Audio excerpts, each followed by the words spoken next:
All right. Well, we get to this point in the day, and if we haven't heard from Ivy, I start to panic a little bit. My palms get sweaty. I get a little nervous. But then she shows up just to make me feel better about things. In fact, there she is now. Ivy, good morning to you.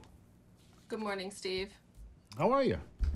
I'm good. Don't fret. I'm always here. I know. Just have to make sure that everything's going well for us here. And people, I mean, they would really like you. They'd rather hear from you at this point in the conversation than they would me, I'll tell you that. What's up with you today? Well, I do have a big concern about the outcome of the election, in that if Trump wins, and I am a big supporter of Donald Trump, former President Donald Trump, I just worry about what's going to happen in America.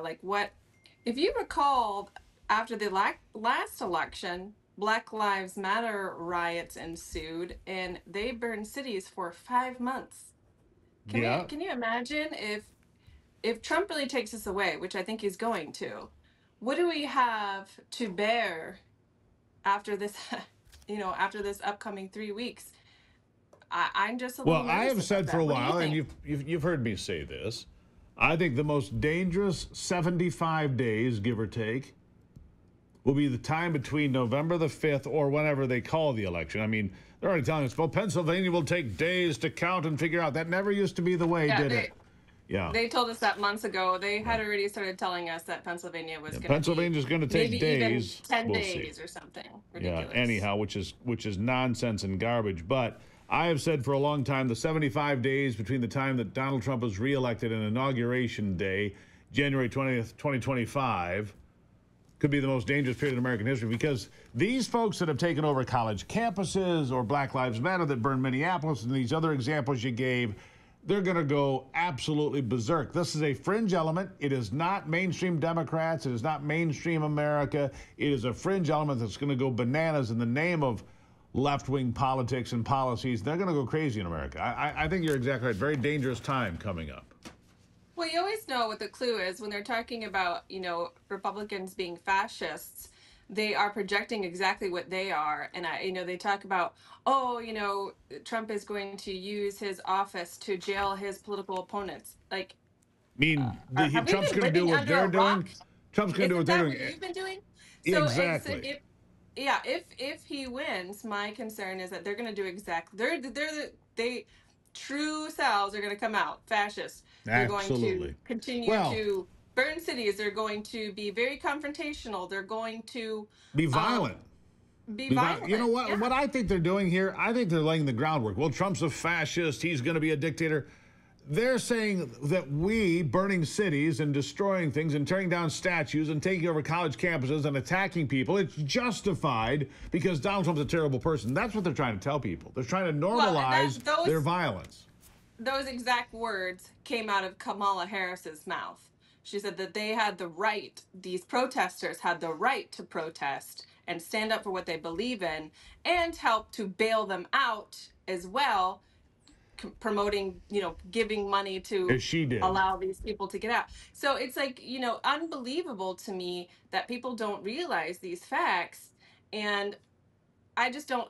I'm a little worried about our future here, and I know that Donald Trump isn't going to play games. He will have the National Guard come in and shut these people down. He's not going to allow our cities to burn. But in the same sense, I worry about this national security time as before he gets into office, and we'll see what occurs. But I think it's definitely up for discussion, and it needs to be on everyone's mind, and be prepared for that outcome. I completely agree. It is time to say, look, when America chooses, and here's the thing, and I don't know. I mean, a lot of people are very concerned about the integrity of this election as well, about what's going to happen. I'm concerned about that as well, because that could trigger tremendous upheaval. I mean, you're looking at all the polls. All the polls are trending to Donald Trump. He's leading in 6 of the 7 swing states. The only state that he's not leading in is Nevada. The betting markets have shifted all the way to 61 to 39 now in favor of Trump. Remarkable turnaround from where it was just 2 weeks ago, because Kamala Harris has shown herself to be completely incapable as a candidate, and therefore nobody trusts her to be president of the United States, including black voters, which we talked about at length today. So Right. if somehow this election is not on the up and up, I can tell you that will be ugly too. Yeah, that's true. And I agree. Taking a little look at this, is Tim Walz like trying to be Chris Farley or something? Because man, the more I watch him, the more I see he is just completely outrageous Oh, in his Lord. mannerisms and running around and being a clown. It's just unbelievable. But yeah, Kamala Harris is empty in regards to her ability to. Can you imagine Kamala Harris sitting down with any of our, uh, Jinping, China's dictator, or any of these folks? Can you actually imagine sitting down with them and having a No. conversation? No, her negotiating, something you and I talk about a lot, negotiating and how those things play out. No, I can't see that at all. I see her giving away the farm, literally here in America. Here's the farm, I just have think it. she'll be a puppet. If she wins, she'll just be a Sock puppet. puppet. And that's, Yeah. yeah, exactly. I think you're exactly right. Ivy, always good to see you. Thank you for stopping in. You bring a little bit of cheer and sunshine to the program, of course. And people Hey, by the love way, it. really quick, catch Go. the supermoon tonight, and there's also a comet that's going to be accompanying the supermoon, so check it out. Supermoon. What's a supermoon? It's... Super? Like big? Yeah. Yes.